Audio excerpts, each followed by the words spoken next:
Halo sobat pecinta film, apa kabarnya hari ini? Aku harap semuanya dalam keadaan baik dan sangat luar biasa. Kali ini kita akan mengulas sebuah film yang berjudul The Old Guard. Film ini menceritakan tentang sekelompok manusia abadi yang sudah lama hidup dan memiliki umur sudah mencapai ratusan tahun lebih. Namun, kalau dilihat-lihat, mereka masih tampak kelihatan muda. Kelompok ini bekerja sebagai pembunuh bayaran, dan kadang mereka juga sebagai kelompok misi penyelamatan yang ditugaskan oleh seorang agen, dan tentu dengan bayaran yang sangat fantastis.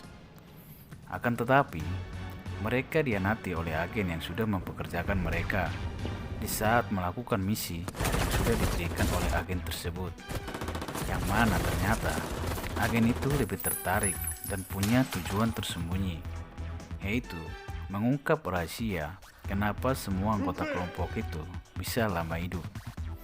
Dan pada misi tersebut, mereka dihabisi untuk mengambil gen mereka yang miliki. Namun, hal itu tentu tidaklah mudah, karena rencana dari agen itu tidak sesuai dengan apa yang mereka harapkan. Kelompok ini bisa bangkit kembali dan kemudian membantai balik mereka semua dan menghabisi siapapun yang ada di depan mereka. Dan mau tahu kelanjutan cerita selanjutnya? Sabar dulu sobat pecinta film. Sebelum kita lanjut, boleh dong klik tombol subscribe-nya dulu. Gratis kok. Jadi, sobat pecinta film tidak rugi sama sekali. Dan bisa-bisa nambah pahala juga loh. Eits, jangan lupa, menonton akan terasa nikmat bila menonton sambil minum kopi. Bagi yang suka kopi, dan ditambah gorengan, itu pun kalau ada. Dan kalau sudah, ayo kita lanjut saja cerita filmnya.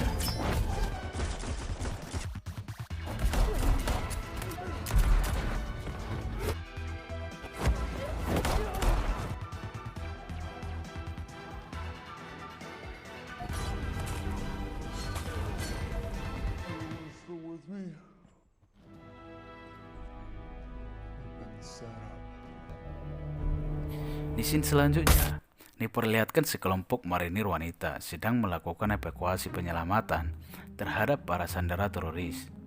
Pada misi ini, seorang wanita, sebut saja namanya Nail, hampir mati dalam misi penyelamatan tersebut. Wanita ini hendak dibunuh oleh seorang teroris yang terluka parah akibat tembakan yang mereka lakukan. Di mana di saat itu, Nail ingin melakukan pertolongan pada teroris tersebut agar teroris itu tidak meninggal. Dan tahu-tahunya, teroris tersebut sudah menyiapkan pisau di tangannya dan langsung menyerang Nail tepat pada lehernya. Sehingga dengan seketika, Nail jatuh dan tak sadarkan diri. Kemudian saat Nail terbangun, dia sudah mendapati dirinya sudah berada di posko penyelamatan. Nail merasa heran karena dia terbangun, dia bermimpi, dan dalam mimpinya dia menjumpai beberapa orang yang tak lain kelompok manusia abadi tadi. Dan begitu juga dengan sebaliknya, kelompok itu juga memimpikan Nail. Dan ternyata pada diri mereka ada ikatan yang mana bila terdapat manusia baru seperti mereka, mereka akan sama-sama saling memimpikan. Dan mimpi itu akan berhenti di saat mereka sudah bertemu. Dan Nail semakin heran. Dia mendapati luka pada lehernya tidak terdapat bekas goresan luka, yang seakan-akan tidak terjadi sesuatu pada dirinya. Sampailah laporan Nail ke atasannya, yang membuat Nail dipindah tugaskan. Namun sebelum hal itu terjadi, Andi yang tak lain pemimpin pasukan abadi tadi, datang menghampiri Nail dan membawa Nail agar bergabung dengan kelompoknya. Walaupun mendapat perlawanan sedikit dari beberapa tim marinir Nail, Andi berhasil dengan cepat melumpuhkan mereka. Tapi dalam perjalanan, Nail masih curiga dengan Andi, sehingga dia mencoba beberapa kali melakukan perlawanan untuk kabur. Percobaan Nail yang lakukan pertama membuat Andi harus melakukan tembakan tepat di kepala Nail, sehingga membuat Nail terjatuh untuk sementara waktu.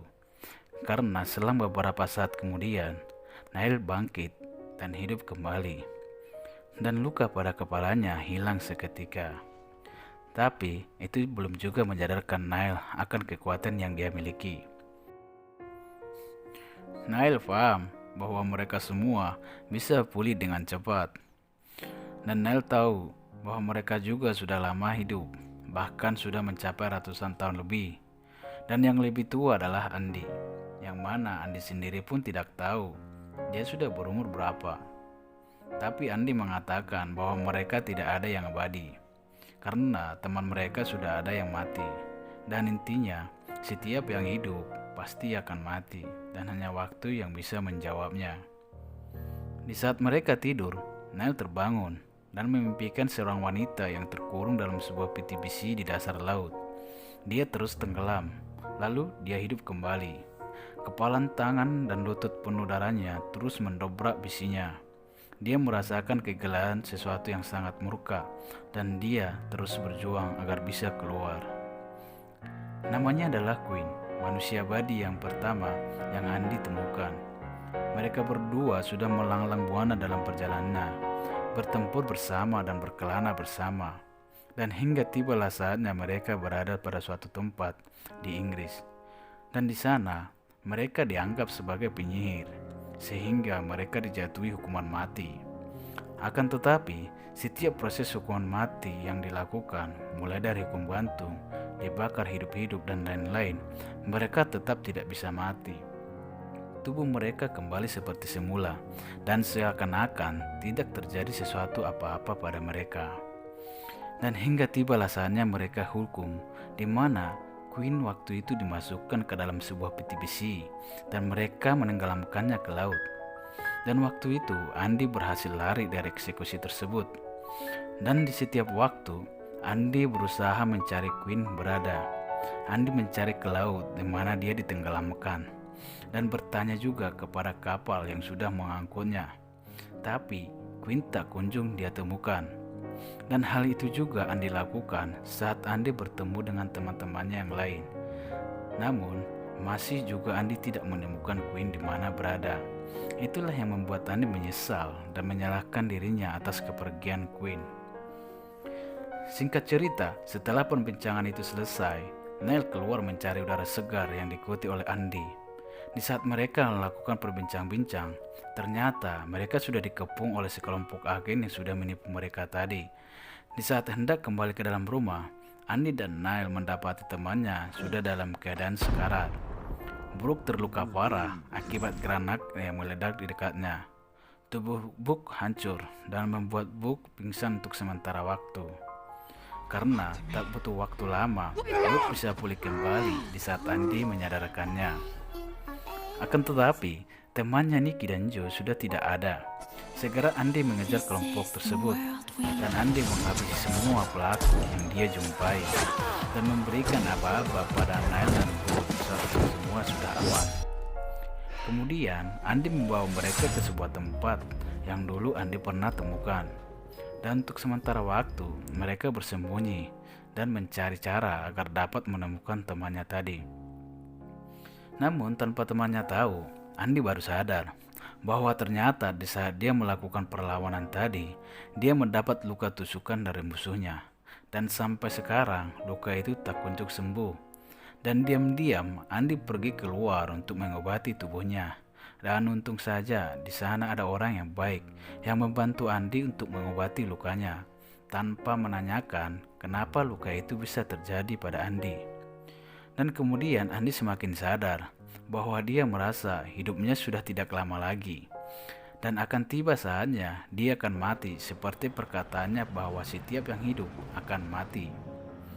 Di scene selanjutnya, Nicky dan Joe sudah berada pada mobil lapis baja. Mereka diikat dan akan dibawa ke dalam pesawat untuk dilakukan penelitian oleh agen yang sudah menipu mereka tersebut. Dan sesampai mereka di tempat Merrick, yang mana Merrick adalah dalang dari penangkapan mereka, serta Merrick adalah CEO dari perusahaan yang ingin mengungkap rahasia dari gen DNA yang mereka tersebut. Merrick terkesan dengan apa yang dia lihat barusan, di mana di saat Joe terluka, Merrick menyaksikan dengan mata kepalanya sendiri Joe dengan cepat bisa pulih kembali, sehingga dengan segera Mereka melakukan penelitian dan tidak mau membuang-buang waktu lagi. Mereka mengambil sampel dari gen Joe dan Nick. Ketika tim Andy melakukan penyergapan terhadap Coldplay, Andy berselisih paham dengan Niall. Niall tidak mau melakukan pembunuhan. Dia merasa berdosa atau bersalah terhadap yang dia bunuh, sehingga mengharuskan Niall untuk keluar dari tim Andy. Dan Andy memberikan mobil serta pistol yang sudah diberikan oleh Book kepada Niall untuk berjaga-jaga. Dan ternyata guys, setelah Niall pergi, Niall berhenti di tengah jalan dan dia mendapati peluru pistol yang diberikan Andy kosong. Dan Niall curiga, sehingga Niall kembali lagi ke tempat Coldplay. Dan benar saja, saat Andy dan Book menemukan Coldplay, Book menembak Andy dari belakang. Tentu Andy sangatlah kaget dan mengatakan Book sebagai pengecut. Tapi Book memberikan penjelasan kenapa dia mau melakukan hal itu. Book ingin agar dia tidak hidup abadi. Dan tiba-tiba komplotan Merrick datang dan mengambil alih situasi yang terjadi. Andy dan Book dibawa ke tempat penelitian dengan membius mereka dulu agar tidak melakukan perlawanan. Biarpun ini tidak sesuai dengan perjanjian antara Coldplay dengan Merrick tidak menghiraukannya, sehingga membuat Coldplay menyesal dan ingin menolong mereka lagi. Selang beberapa saat kemudian, Niall tiba di tempat Coldplay dan mengancam Coldplay sambil menodongkan pistol padanya. Dan dalam pertemuan mereka ini, Coldplay menjelaskan kepada Niall siapa Andy dan apa yang sudah dilakukan Andy selama ini, sehingga membuat mereka berdua sadar. Dan ternyata selama ini Andy itu sangatlah baik. Banyak yang sudah Andy lakukan untuk pertolongan terhadap mereka yang membutuhkan. Hanya saja ada sekelompok yang tidak suka dengan keberadaan mereka dan sangat menyesal. Akhirnya Niall dan Coldplay menyusun strategi dan mencoba menolong Andy beserta timnya. Niall dan Coldplay pergi ke tempat Merrick. Mereka melakukan rencana untuk misi penyelamatan. Niall yang bisa pulih sendiri tentu tidak membiarkan Coldplay terlibat penembakan. Saat Niall keluar dari lift, Niall dihadang langsung oleh 3 orang yang bersenjata dan menembak Niall hingga membuatnya jatuh pingsan sementara. Akan tetapi, Niall dengan cepat bisa bangkit kembali dan kemudian langsung menghabisi pelaku. Dan tentu anggota Merrick yang lain tidak tinggal diam. Pasukan Merrick yang lain berdatangan, kemudian mengepung Niall. Baku tembak pun terjadi. Kemudian tibalah Niall pada ruangan di mana tempat tim Andy berada. Dan kebetulan yang menjaga di sana hanya seorang dokter wanita. Dan tanpa perlawanan yang sengit, Niall segera melumpuhkannya. Dan kemudian Niall melepaskan ikatan daripada tim-timnya. Perdebatan terjadi untuk sementara waktu, di mana Book sudah mereka cap sebagai pengkhianat.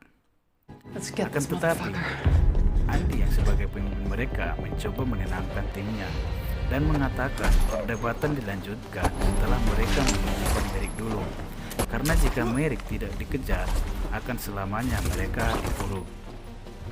Mereka keluar dari ruangan itu dan mencari Merrick. Perlawanan terjadi dari pihak Merrick dan baku tembak pun terjadi lagi. Namun lagi-lagi mereka berhasil melumpuhkan semua yang pasukan Merrick.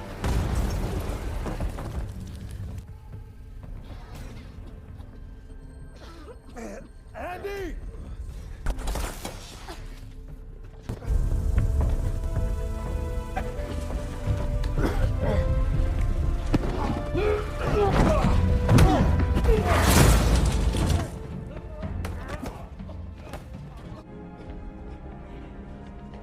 Hingga akhirnya mereka sampailah di ruangan Merrick. Merrick mengancam Andy dan mengatakan Andy bisa menyelamatkan banyak nyawa, akan tetapi tidak pada dirinya.